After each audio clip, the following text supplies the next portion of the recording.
So, good day everyone. So, today po is pag-uusapan po natin yung chapter 5 which is the goals of tourism development. So, isang mahalagang mindset po dito is hindi lang po goal ang tourism kundi isa po siyang instrument para maabot pa yung mas malaking development goals po ng bansa, no? It's about using tourism to make lives better. So, in-off ko na lang po yung camera ko para po hindi ko po matakpan yung yung ibang words po dito sa slide, no? So, chapter 5 na po tayo. So, nung nakaraan po, pinag-aralan po natin yung mga policies. So, ngayon, ano naman po yung goal nila, no? So, learning outcome. So, sa lesson po na ito, meron po tayong 4 na target. Yung una po is hihimayin po natin yung 4 na tourism platforms. Pangalawa, iisa-isahin po natin yung 7 Sustainable Development Goals or SDGs. So after po, titignan natin yung National Tourism Development Plans or NTDP ng Pilipinas at kung paano po ba siya connected sa global goals po natin. No? So, yung tourism platforms po kasi parang iba't ibang pananaw po yan or iba't ibang perspective kung paano po tinitingnan and pinapaunlad po yung tourism sa iba't ibang season or iba't ibang panahon, no? So, habang nagbabago po kasi yung mundo, nagbabago rin po yung paraan kung paano po natin pinapahalagahan yung at saka inaalagaan or pinapamahalaan yung tourism po natin or yung turismo, no? So, the prevailing platform determines the goals of development at any given time. So, sa advocacy platform po, no, sees tourism as purely good, focuses on economic growth and modernization. So, ang mindset po dyan is tourism is always good, no? Nakafocus po siya sa paglago po ng ekonomiya, no, sa pagkakaroon ng mga trabaho, tsaka po sa infrastructure development. When we say infrastructure development, kasama na po dyan yung mga daan, yung mga airports, or yung mga hotels, mga staycation, no? And, di ba po sabi ko nga, pagka may isang establishment na, or isang infrastructure na dinevelop, no, nagkakaroon din po ng job creation. So, hindi po kasi masyadong pinapansin yung negative effects. So halimbawa po, 'di ba? Sa Boracay bago po siya i-close nung 2018, no, dumami po yung tourist. No, sumobra sobrang dami, no? Tapos, syempre pag madami pong tourist, ano pong mangyayari sa business? No, lalago po, no? Pero, no, na-overlook po nila yung environmental damage. Kasi nga po nakapag-focus lang po sila sa dami po ng tourism or sa kita. Okay po? So, ano naman po yung cautionary platform, no? It highlights the cost of tourism such as pollution and social issues, no? Siyempre, yung tourism, meron ding negative effects, no? Kaya ito po yung cautionary platform, no? So, dito naman po, yung mindset is, wait lang, no? Kumbaga, sandali lang, no? Huminto muna tayo, magmuni-muni muna po tayo. Kasi po, yung tourism, hindi lang po yan good effects. Siyempre, pagka sumobra, may bad effects din po siya. So, 'di ba sabi lahat po ng sobra ay masama. So, anong pong focus niyan? Yung pollution. Ano-ano ba yung pollution? Air pollution, water pollution, no? So, traffic, no? Kasama na po dyan yung cultural exploitation, no? Siyempre, maraming tao, overcrowding, no? So, syempre, example pa din natin is Boracay, no? Syempre, bago po siya marehab, bago siya isarado, ano pong naging problema? So, ano pong naging problema nila? Sewage problem, no? Nagkaroon po sila ng problema doon, no? Dirty beaches. Syempre, dumumi. Bakit? Bakit kaya dumumi? Dahil po sa over-tourism.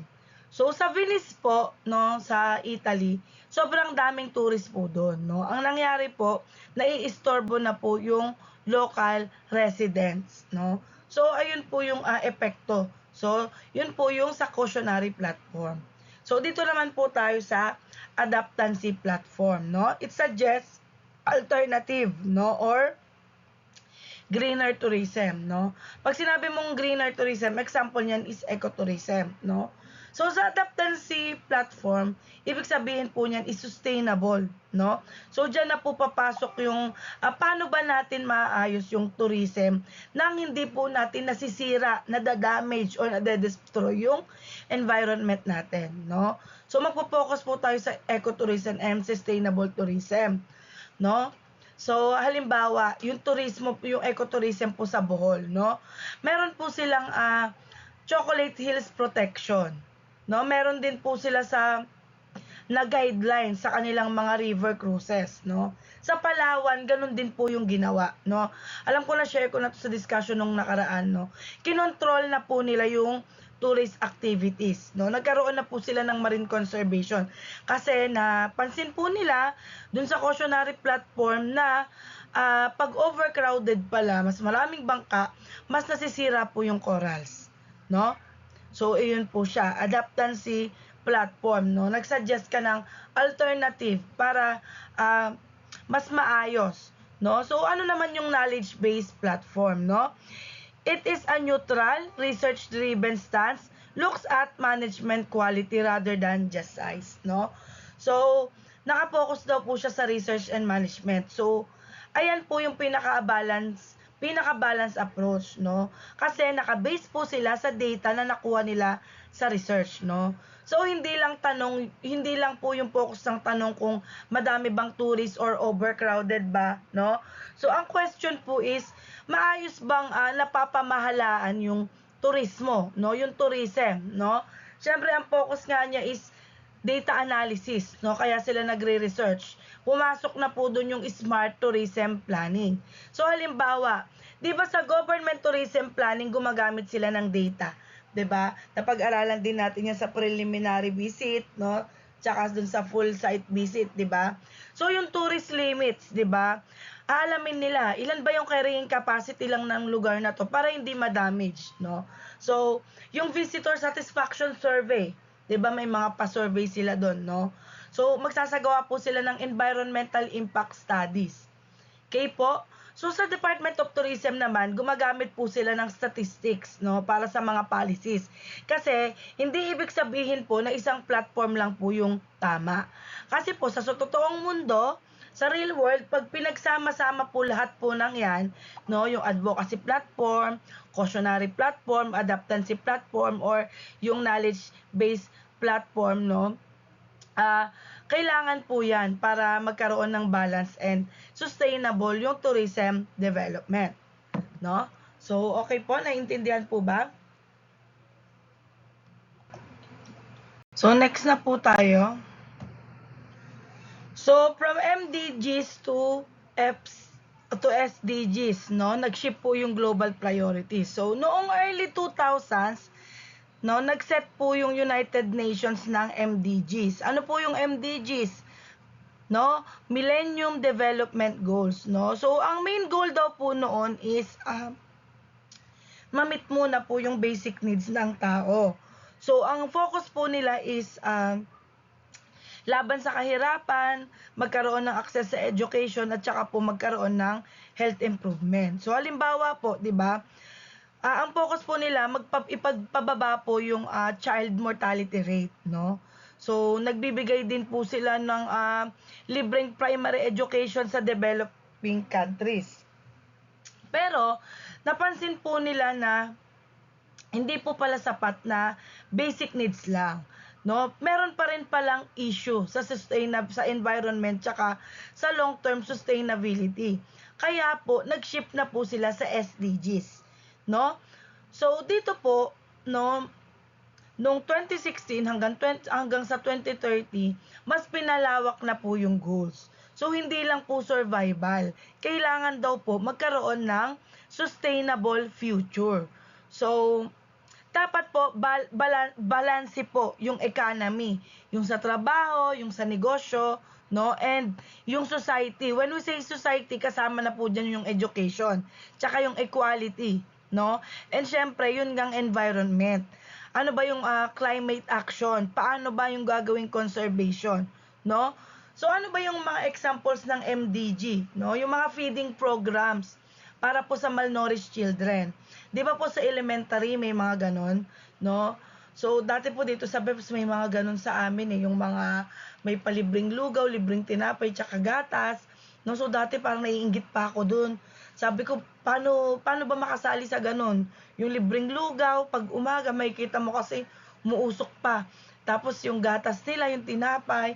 So, sabi, para lang daw pala yun sa mga malnourished, 'no. So, ano pa, yung mga basic education campaigns. Yan po yung mga under po ng MDGs. Ano naman po yung SDG na example? Yung mga climate action programs po na ginagawa, no? Yang pong sustainable tourism development, yung mga eco-friendly resorts, no? Diyan po yan under sa SDGs, no? Tsaka yung mga gender equality projects, no? So, pag MDGs, tandaan nyo po class, survival focus po siya. No? Pag SDGs naman, ang focus niya po is sustainability and future. So, naintindihan po ba? So, move na po tayo sa next lesson. No? So, dito na po tayo sa 17. Meron po tayong 17 Sustainable Development Goals. No? So, dito po muna tayo sa unang part ng SDGs, yung hanggang SDG 8, no? So, ang focus po ng SDG 1 hanggang 8, no, is yung basic needs and equality, no? So, ang core principle po ng SDG is inclusion. Ibig sabihin, kailangan kasama po yung mga vulnerable groups, no? Yung mga madalas ma-discriminate o mas maapektuhan ng sakuna. Kasama po dyan yung mga kababaihan, yung mga indigenous peoples, PWD, senior citizen, no? Kahit po yung mga informal workers, gaya po ng mga jeepney drivers, no? So, meron po tayong 17 Sustainable Development Goals, no, ng United Nations. Hindi lang po para sa gobyerno. Malaki po yung role niyan sa tourism industry. So, bakit? Kasi po, ang tourism is nagbibigay ng trabaho, no? Nakakaapekto po yan sa environment natin and nakaka-connect po yan sa mga kultura natin. So, himayin na po natin. So, dito po muna tayo sa SDG number 1 or yung no poverty, no? So, focuses on ending extreme poverty, ensuring equal access to economic resources, land ownership, and financial services. So, ang focus po niyan is wakasan yung kahirapan, no? Tapusin yung extreme poverty sa pamamagitan daw po ng pagbibigay ng access sa resources. Ano po ba yung mga resources? Yung mga lupa, yung mga inheritance natin, yung financial services, para po sa lahat, no? So, yung tourism is nag-aambag dito dahil siya is bumubuo ng higit pa po sa 10% ng GDP po ng buong mundo. No? So, ano naman pong halimbawa ng SDG 1? So, halimbawa po, yung pag-hire po ng mga local tour guides tsaka po boatmen sa mga destination, no? Gaya po sa Siargao o kaya sa Boracay, no? Para po magkaroon po sila ng direktang kita. No, or halimbawa dito po sa sa Panoy po ituloy. Sa Five Fingers, 'di ba? So ganun po. So ano naman yung SDG 2 or Zero Hunger? So hindi ko na po babasahin ha.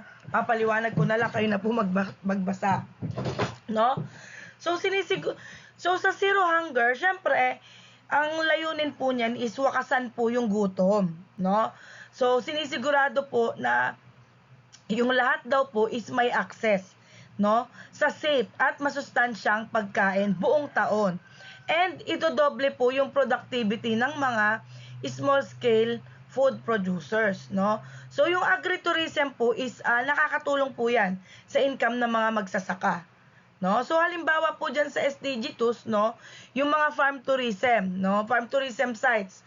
Meron po tayo sa Tagaytay tsaka sa Nueva Ecija, no. Yung mga hotels po doon is bumibili po ng gulay tsaka prutas direct po sa mga lokal na magsasaka.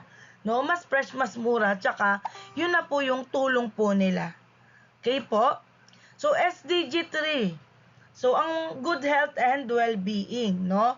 So, ang focus naman po niyan is mabuting kalusugan tsaka kapakanan. So, pagbabawas po ng death rates ng mga baby. So, para po ma-promote yung mental health, para maiwas po sa mga substance abuse, no? So, ano ba yung mga substance abuse? Alam nyo na yan.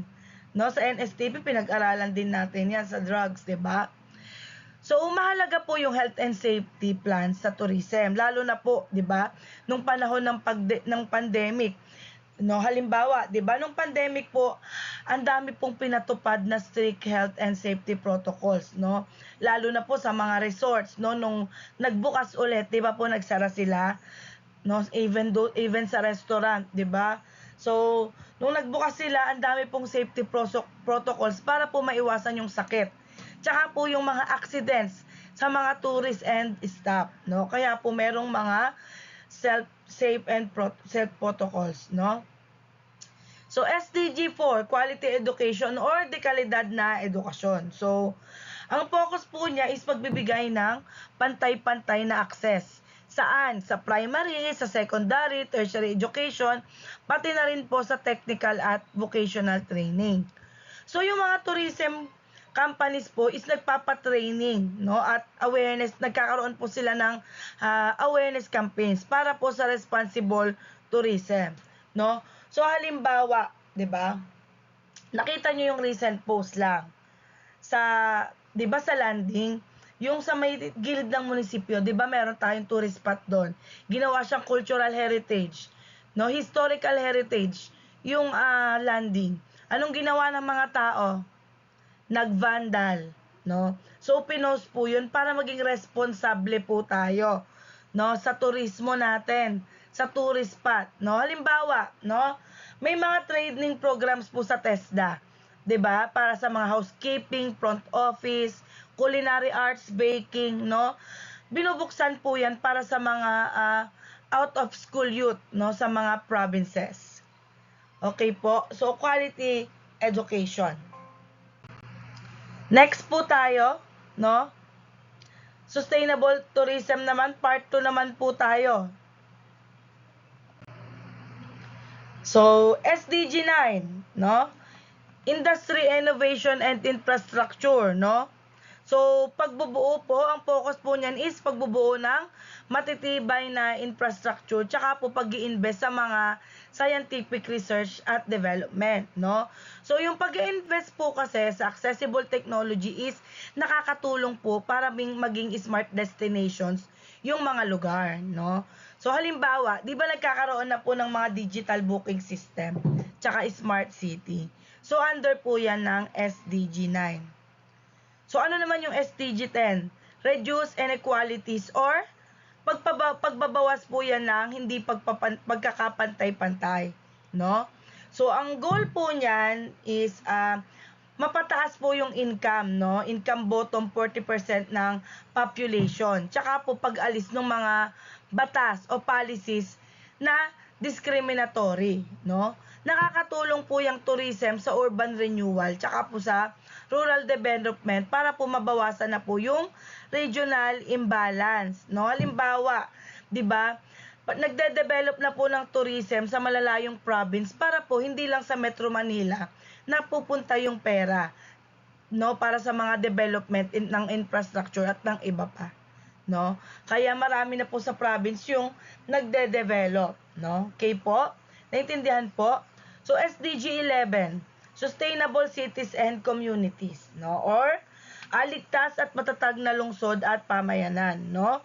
So nagpo-focus po ito na make sure nila na safe tsaka po affordable yung housing at transport habang pinoprotektahan pa rin po nila yung ating natural and cultural heritage, no?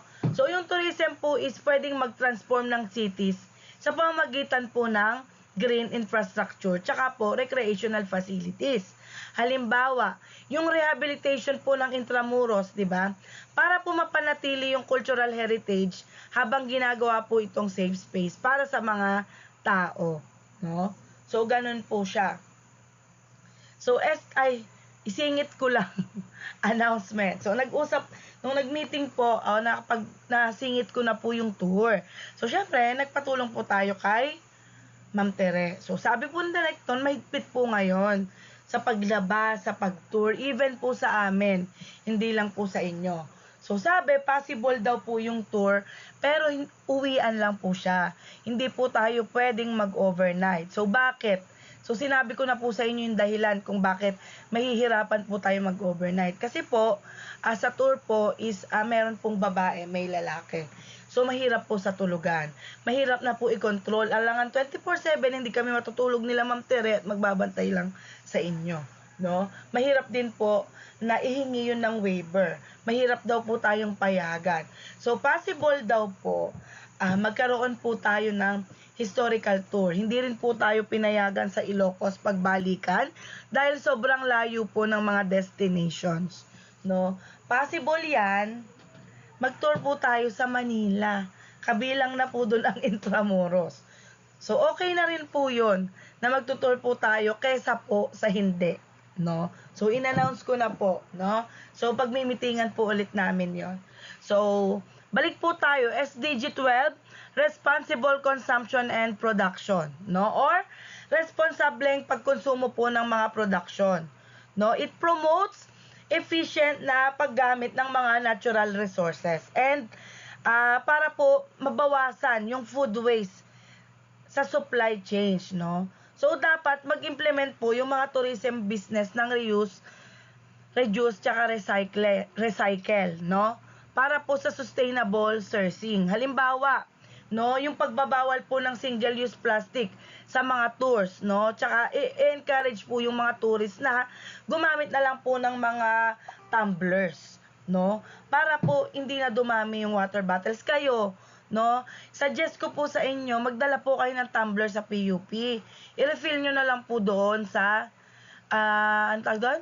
Dispenser. Kasi po, yung iba po sa inyo, no, umiinom ng tubig, or baka hindi kayo yun, iniiwan lang sa room, no? Pagka bibili ng tubig, pagkaya na klase na iiwan lang doon, kawawa naman po yung ating mga maintenance, no? So, naisingit ko lang. So, ayun po. So, SDG 13, climate action, no? So, pinapalakas po ng resilience laban po sa, or pagpapalakas ng resilience laban po sa climate change, no? Sa pamamagitan po ng education and national planning, no? So yung transport po at hotel sectors ay dapat po magbawas po ng energy consumption para labanan po yung global warming. So ngayon po, 'di ba? Ano pong na-declare po sa atin? 'Di ba? Dineclare na po tayo ng ano nga tawag sa dineclare natin, National Energy Emergency. 'Di ba nag-declare na po yung government, no? So kasi nagkakaroon na po tayo ng shortage or disruption sa energy supply kagaya ng electricity, no, ng fuel, no, yung power generation, no? So ayun po, 'di ba? Kaya sabi, mag-conserve daw po tayo ng kuryente para makapag-prepare tayo sa power interruption. 'Di ba? Gamitin yung fuel wisely, 'di ba? I-adjust natin yung daily routine, no? So halimbawa, yung pagtatanim po ng mga puno or mangroves ng mga tourism stakeholders para po ma-offset daw po yung carbon footprints ng mga flights. 'Di ba? And gayon po, parang nagbabawas na rin ng flights dahil po sa ng gasolina, 'di ba? So SDG 14, life below water. Buhay sa ilalim ng tubig. Siyempre, 'di ba? Hindi lang tayo nabubuhay sa lupa. May nabubuhay din sa ilalim ng tubig, no? Yung mga kinukuhanan natin ng pagkain natin, 'di ba? So dapat ito po is magpo-focus para pag-iwas sa marine pollution at sa pagpapatigil po ng illegal or destructive fishing para po ma-restore ang fish stocks. Dito tayo kumukuha ng kinakain natin eh. 'Di ba? So mahalaga po yung integrated coastal zone management para po maprotektahan po natin yung mga corals tsaka mga isda. So example, 'di ba, yung pagpapatupad ng mga no anchor zones sa mga diving sites sa Anilao tsaka sa Tubataha Reef, 'di ba, na-discuss ko na to sa inyo. Para po hindi masira yung corals nila. Kaya po 'di ba, sobrang ganda po ng marine diversity ng Tubataha Reefs. Dahil nga po sa sinagawa po nilang no anchor zones. Okay po. So SDG 15, life on land. Buhay naman sa lupa, no? So It ensures the restoration of terrestrial ecosystems, no? So, pagpapatigil sa deforestation para po ma-restore daw po yung mga degraded land and pagpapatigil din po sa biodiversity loss, no?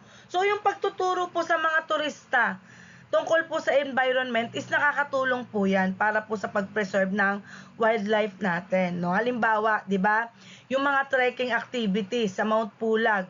So, may mga limitadong slot lang po yon para hindi po ma-disturb yung wildlife at natural habitat po nila. Ewan ko lang po dito sa Mount Tarak kung meron din po silang mga ganon na limited lang po yung pinapaakyat. And, di ba, ano nga yun, sino ba dito yung kasama sa, yun, Yang Bin ba yun?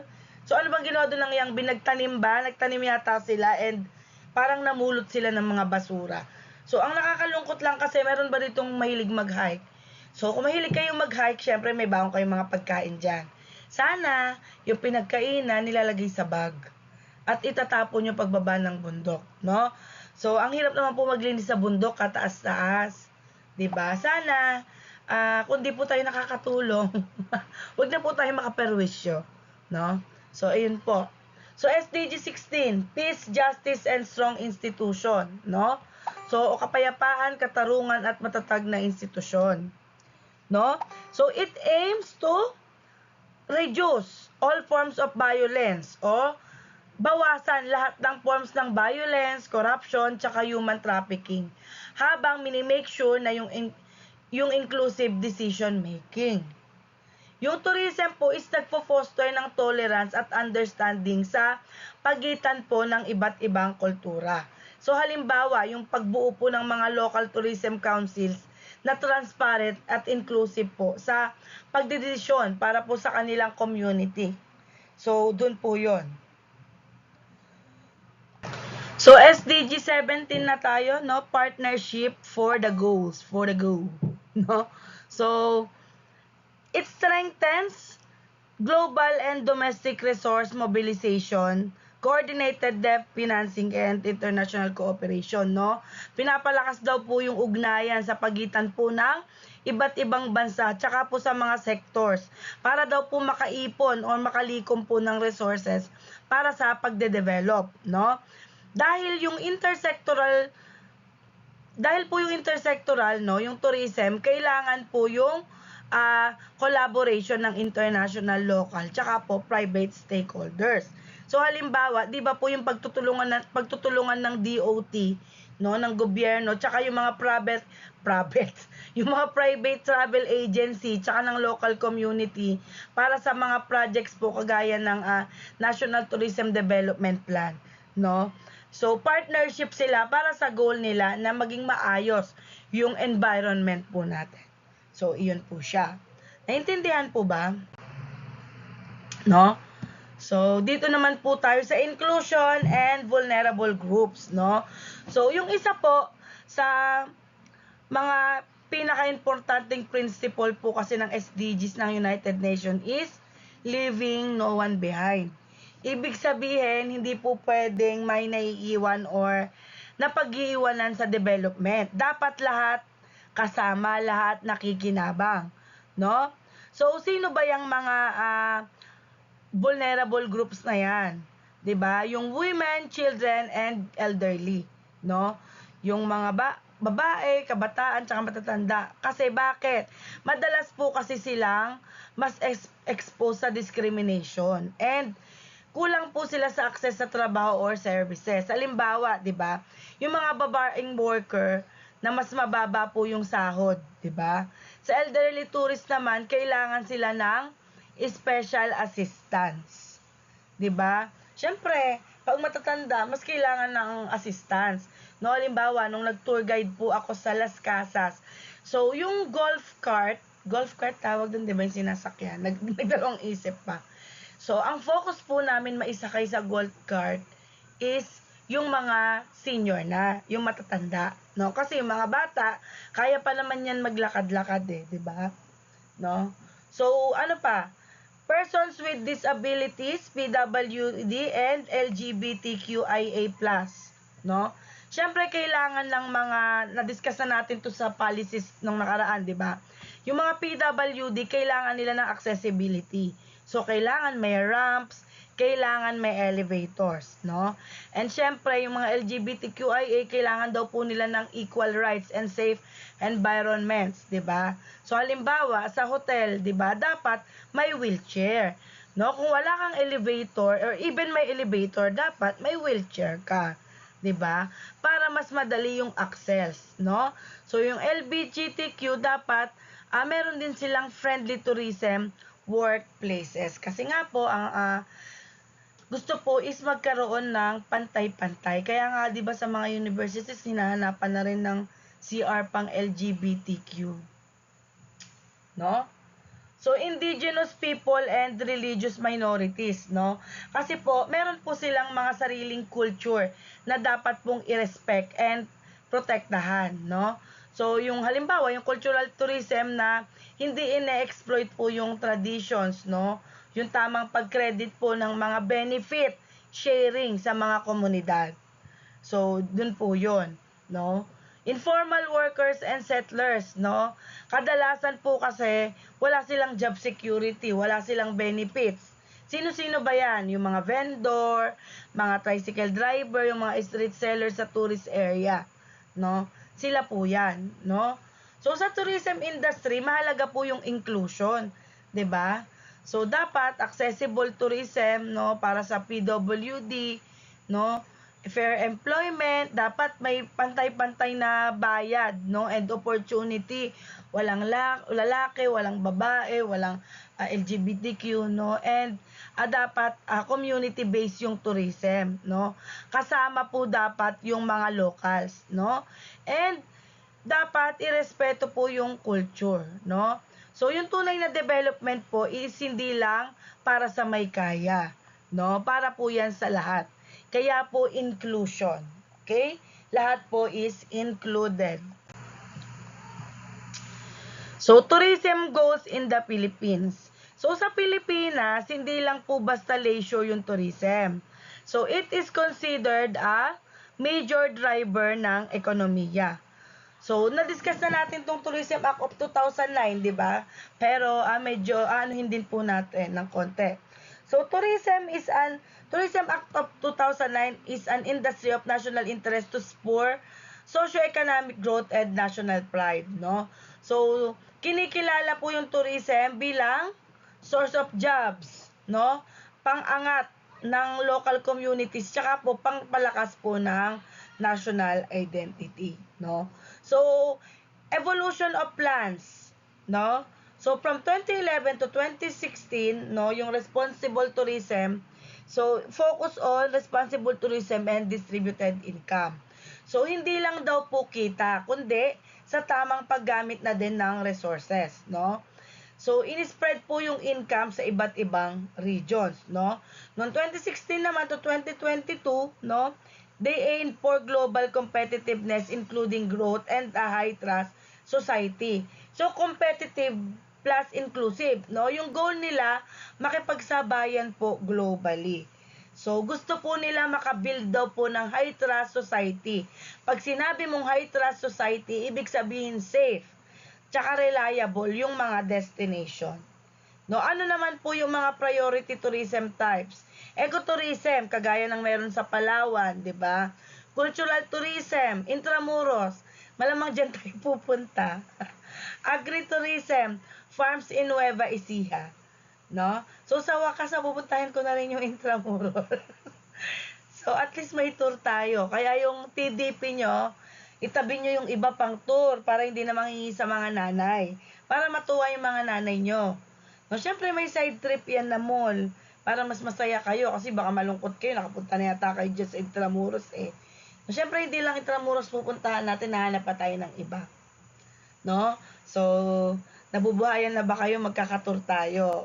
Mas maganda yun kaysa sa wala, kaysa mag-ano lang tayo, Pampanga. Diba? So, at least, napayagan tayo. So, tourism contribution to SDGs. So, how tourism specifically hits the SDGs, no? So, number 1, poverty and hunger, no? Stimulates agricultural productivity and local sourcing, no? So, sinusupport daw po niya yung agriculture and local sourcing. So, nagpo-focus siya sa environment. So, makikita mo din yan sa SDG 14 and 15, di ba? Yung poverty and hunger, no? Ay, ano ba? Poverty and hunger, anong SDG nga ba yan? Environment pala yung SDG 14 and 15, no? So, nandyan po lahat yan sa SDG.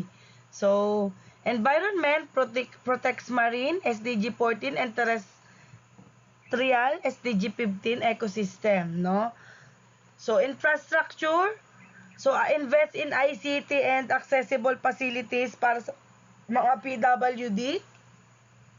So, consumption promotes recycling and sustainable supply chains, no?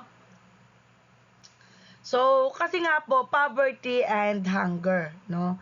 So, yung turismo, nagkikreate ng demand sa pagkain, sa mga local products, halimbawa, 'di ba? Yung hotel bumibili nga sa mga local farmers para po magkaroon sila ng dagdag income, no? So, sa environment naman, so, tourism can protect nature kung mamamanage nila yon ng maayos. 'Di ba? Yung mga marine sanctuary nila, 'di ba? Protected forest, no? Sa infrastructure naman, yung tourism po, nagpo-push po 'yan sa mga development, 'di ba? Ng mga roads natin, airports, 'di ba? Even yung internet. Kasama na din po yun yung mga improvement nila ng para maging accessible po sa tourism ng mga PWD. Okay? So, consumption. So, sa consumption, pwede pong i-promote ng tourism yung pagre-recycle, eco-friendly products, no, less plastic use, 'di ba? Kaya nga 'di ba yung mga resorts, 'di ba, nagkakaroon ng reusable materials, 'di ba? So, kasi po, yung tourism, hindi lang yan tungkol sa pagta-travel, no? It creates jobs, no? And dapat, pinoprotektahan din po nito yung mga culture and environment.